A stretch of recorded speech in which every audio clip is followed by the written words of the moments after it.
Assalamualaikum warahmatullahi wabarakatuh. Good afternoon, Mrs. Rukmo and my friends.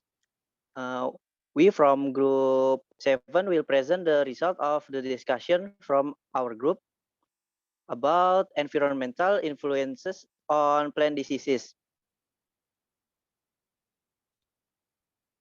I will introduce the members of our group. First, Arifa Zahra with study number 242, Chiana Koirun 243, Adela 245, Muhammad Abdullah Fakih 250, Muhammad Arif Solehudin 259, Taufik Akbar Syah 269, and Dennis Christian 273.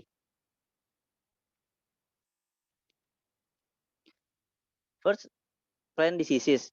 Plant diseases can be interpreted as something that deviates from the normal state. Plant diseases in the broadest sense is an adverse psychological activity due to continuous interference by the primary causative factor and is thought abnormal cell activity and is shown in a typical pathological state or called symptoms.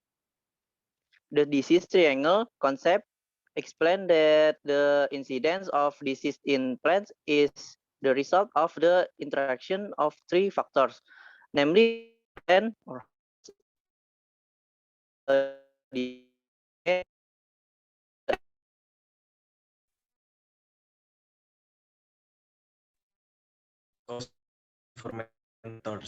Environmental factors, either individually or interacting with each other, greatly affect the development of plant disease. Disease will occur in environmental factor supports the growth and development of the pathogen, but do not support plant growth, so that the plant is in an unfavorable condition.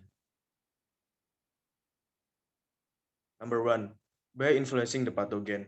The influence of environmental factors on pathogens mainly occurs in the period before infection or while the pathogen is still outside the house. For the example, most fungi form multiple spores in human wither. Number two, by influencing the host plant. Plant resistance and susceptibility to disease is not a fixed thing. For the example, applying too much and fertilizer can cause plants to become more susceptible to disease.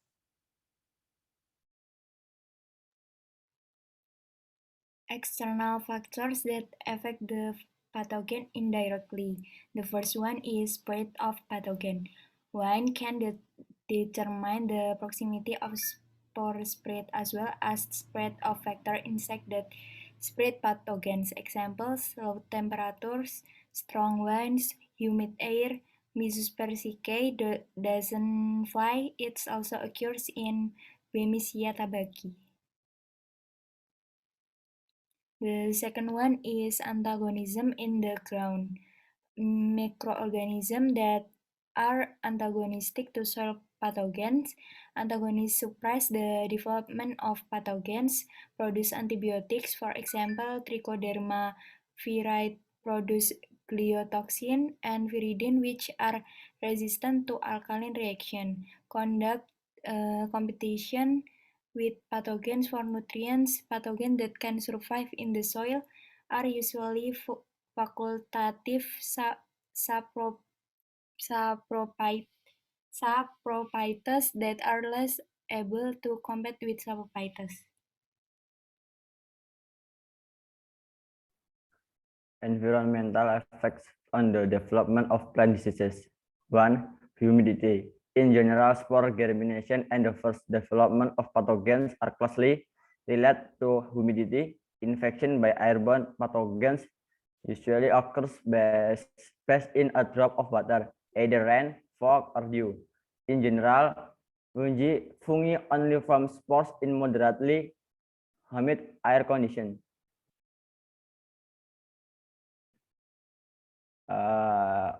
Effect of low soil moisture. Impaired moisture in the soil might be responsible for more plants that grow poorly and become unproductive throughout the season. Plants that suffer from lack of soil moisture usually remain standard pale green to bright yellow, have few leaves, flower, and fruit are small and sparse, and if the drought continues, the plant wilts and dies. Plants weakened by drought are also more susceptible to attack by certain pathogens and insects. B. Effect of high soil moisture.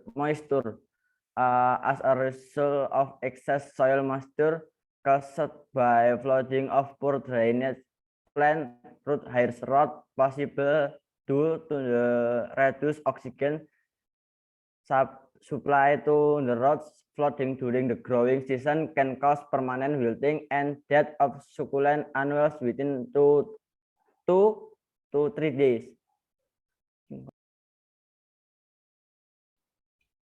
Temperature. Temperature has an effect as a differentiating effect which is inhibiting or accelerating, so it is not a determining factor. Temperature can affect the number of spores that germinate, the speed and type of germination.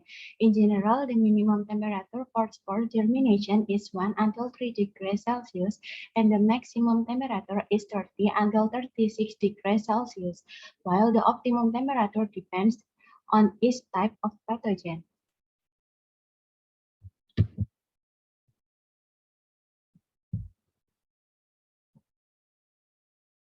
The effect of high temperature.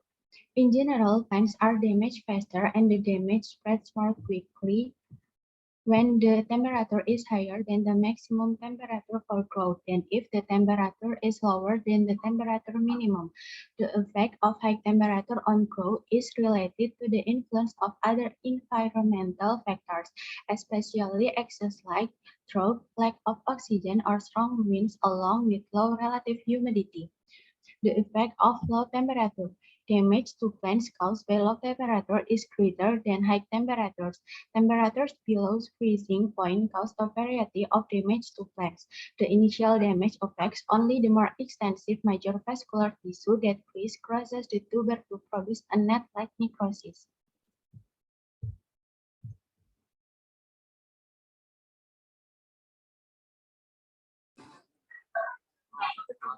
The effect of light on pathogen is direct and indirect. Indirectly, light affect humidity, and direct light affect pathogens. Outside the plant tissue, light rays will cause sprouting cells to bend away from the light source. Negative phototropism. This happens because the proximal wall of the germinated vessel accelerates its development.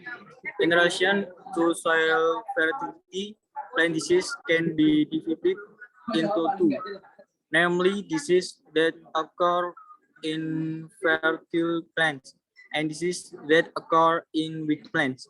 Pathogens that attack fertile plants are usually eutrophic parasites whose life depends on living cells, while pathogens that attack weak plants are usually pathogens that are weak parasites.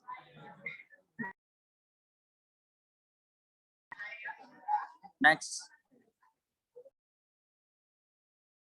Oxygen and carbon dioxide. An example of this is the development of a disease called black heart in potatoes, which at sufficiently high temperature stimulates abnormal respiration and enzymatic reaction in potato tubers. The oxygen supply of cells in the interior of the tuber is insufficient to support increased respiration, and the cells die from lack of oxidation. The effect of increasing the concentration of CO2 will have a different effect on the pathogen studied. The negative effects that arise include decreased colony production, decreased conidia germination of pathogenic fungi, decreased disease severity, and decreased disease incidence. The positive effect on pathogen is that an increase in CO2 will actually stimulate the growth and development of pathogens, including increasing the RAS disease index, increasing the number of lesions per plant, increasing the number of virus titers per disease plant, and as well as increasing the incidence of this disease because rice plants become more susceptible to CO2 concentration load.